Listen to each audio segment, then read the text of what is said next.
मुझे मारा गया, मुझे इसने मारा, मुझे उसने मारा, मुझे यहाँ मारा, मुझे वहां मारा, ये चल रहा था। ये नया ड्रामा चलाया गया है। बालक बुद्धि में ना बोलने का ठिकाना होता है और न ही बालक बुद्धि में व्यवहार का कोई ठिकाना होता है।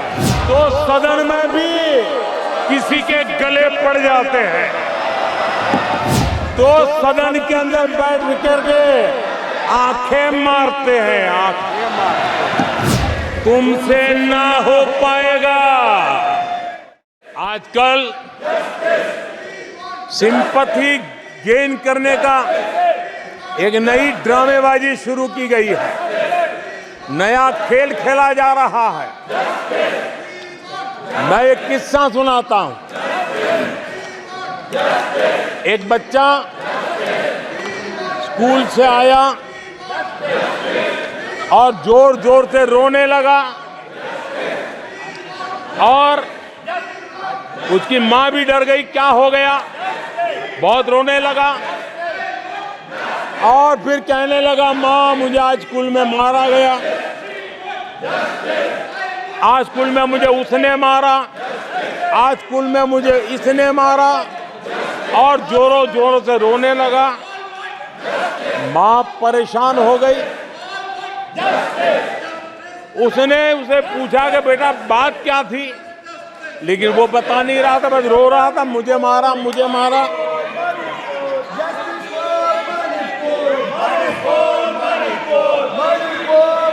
बच्चा ये नहीं बता रहा था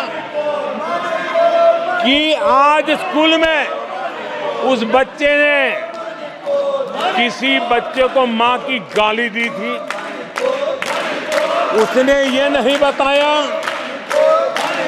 किसी बच्चे की किताबें उसने फाड़ दी थी। उसने ये नहीं बताया कि उसने टीचर को चोर कहा था। उसने ये नहीं बताया कि किसी का टिफिन चुरा करके खा गया था। हमने कल सदन में यही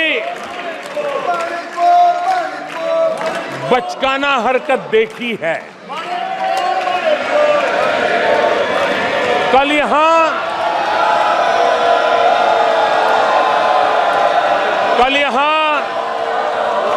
बालक बुद्धि का विलाप चल रहा था। मुझे मारा गया, मुझे इसने मारा, मुझे उसने मारा, मुझे यहाँ मारा, मुझे वहां मारा, ये चल रहा था। आदरणीय सभापति जी,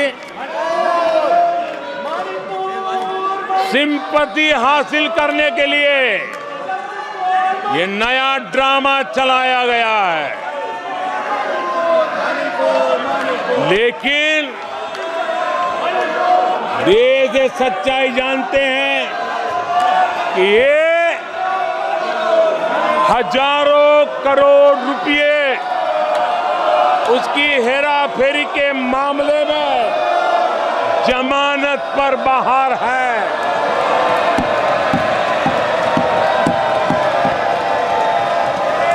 ये ओबीसी वर्ग के लोगों को चोर बताने के मामले में सजा पा चुके हैं। इनको देश की सर्वोच्च अदालत पर गैर जिम्मेदाराना बयान देने के बाद माफी मांगनी पड़ी है। इन पर महान स्वातंत्र सेनानी वीर सावरकर जैसे महान व्यक्तित्व का अपमान करने का मुकदमा है।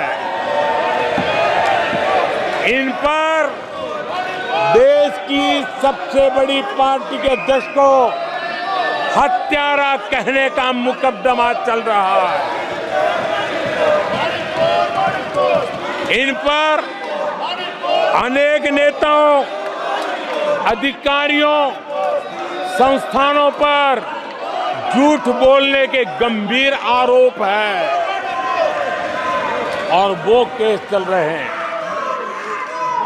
आदरणीय सभापति जी, बालक बुद्धि में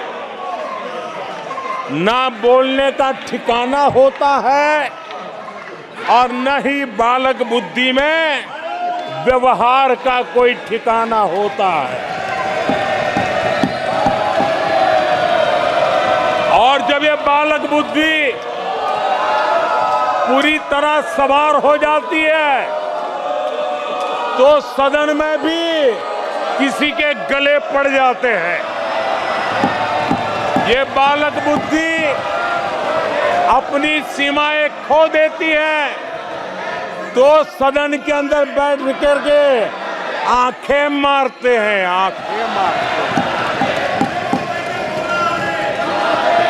इनकी सच्चाई आदरणीय सभापति जी अब पूरा देश समझ गया है। इसलिए आज देश इनसे कह रहा है तुमसे नहीं हो पाएगा, तुमसे ना हो पाएगा। সোমবার লোকসভার বিরোধী দলনেতা রাহুল গান্ধী প্রধানমন্ত্রী নরেন্দ্র মোদীকে সরাসরি নিশানা করে ভাষণ দিয়েছেন। মঙ্গলবার জবাবি ভাষণে পাল্টা রাহুলের নাম না করে বালক বুদ্ধি কটাক্ষ করলেন প্রধানমন্ত্রী মোদী। লোকসভায় রাষ্ট্রপতির ভাষণে ধন্যবাদ প্রস্তাবের আলোচনার জবাব দিতে গিয়ে প্রধানমন্ত্রী নরেন্দ্র মোদী বিরোধীদের তীব্র নিশানা করেন। রাহুল গান্ধীর নাম না করে মোদীর কটাক্ষ। একটা শিশু স্কুল থেকে এসে জোরে জোরে কাঁদতে শুরু করলো। তার মাও খুব ভয় পেলেন। শিশুটা বলল, মা আমায় আজ স্কুলে মেরেছে। মা খুব চিন্তিত হয়ে উঠলেন, জিজ্ঞাসা করলেন কেন, কিন্তু বাচ্চাটি বলল না। কোনো বাচ্চাকে সে মা নিয়ে গালি দিয়েছিল, কারোর খাতা ছিঁড়ে দিয়েছিল, কারোর টিফিন কেড়ে নিয়েছিল, টিচারকে চোর বলেছিল। আমরা লোকসভায় কাল শিশুর মতো কাজকর্ম দেখেছি। আমাকে ও মেরেছে, এ মেরেছে, আমাকে এখানে মেরেছে, ওখানে মেরেছে, এইসব চলতে থাকলো। সমবেদনা পাওয়ার জন্য এখন নতুন নাটক শুরু হয়েছে। কিন্তু দেশ এটা জানে এই 1000 কোটি টাকার কারচুপিতে উনি জামিনে বাইরে আছেন। ইনি ওবিসি পরিবারের মানুষদের চোর বলার মামলায় সাজা পেয়েছেন। এদের দেশের সর্বোচ্চ আদালতে ক্ষমা চাইতে হয়েছে। এর ওপর বীর সাভারকরের মতো মহান ব্যক্তিকে অপমান করার মামলা আছে। এর ওপর অনেক নেতা, আধিকারিক ও সংস্থায় মিথ্যা বলার গুরুতর অভিযোগ ও মামলা রয়েছে। বালক বুদ্ধিতে না বলার ঠিকানা থাকে, না ব্যবহারের কোনো নিয়ন্ত্রণ থাকে। তাই সংসদে যাকে তাকে জড়িয়ে ধরেন, তাই সংসদে বসেও কাউকে চোখ মারেন। এর সত্যতা এখন গোটা দেশ জেনে গিয়েছে। তাই দেশ এদের বলছে তোমার দ্বারা হবে না। लोकसभा के चुनाव के साथ साथ हमारे देश में 4 राज्यों के बीच चुनाव हुए और आदरणीय सभापति जी इन चारों ही राज्यों में एनडीए ने अभूतपूर्व सफलता प्राप्त की है। अभूतपूर्व सफलता प्राप्त की। हमने शानदार विजय प्राप्त की। महाप्रभु जगन्नाथ जी की धरती उड़ीसा ने हमें भरपूर आशीर्वाद दिया है।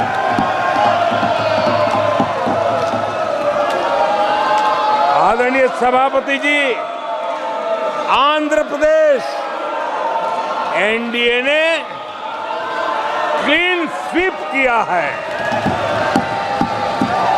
सूक्ष्मदर्शक यंत्र में भी ये नजर नहीं आते हैं। आदरणीय सभापति जी, अरुणाचल प्रदेश हम फिर एक बार सरकार बनाई है। सिक्किम में एनडीए ने फिर एक बार सरकार बनाई है। अभी 6 महीने पहले ही आदरणीय सभापति जी,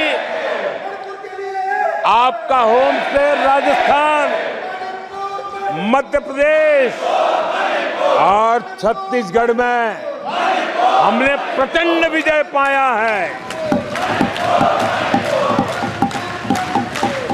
आदरणीय सभापति जी, हमें नए नए क्षेत्रों में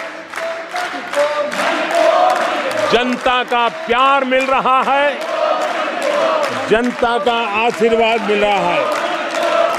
প্রধানমন্ত্রী মোদি বলেন, লোকসভা নির্বাচনের পাশাপাশি আমাদের দেশে 4টি রাজ্যে নির্বাচনও হয়েছে। এই 4টি রাজ্যেই এনডিএ সাফল্য পেয়েছে। আমরা দারুণ জয় পেয়েছি। ওড়িশা আমাদের প্রচুর আশীর্বাদ করেছে। অন্ধ্রপ্রদেশ এনডিএ সাফ করেছে। আমরা আবার অরুণাচল প্রদেশে সরকার গঠন করব। সিকিমে আবারও সরকার গঠন করেছে এনডিএ। আমরা রাজস্থান, মধ্যপ্রদেশ এবং ছত্তিশগড়ে ব্যাপক বিজয় অর্জন করেছি। নতুন নতুন এলাকায় জনগণের ভালোবাসা পাচ্ছি, জনসাধারণের আশীর্বাদ পেয়েছি।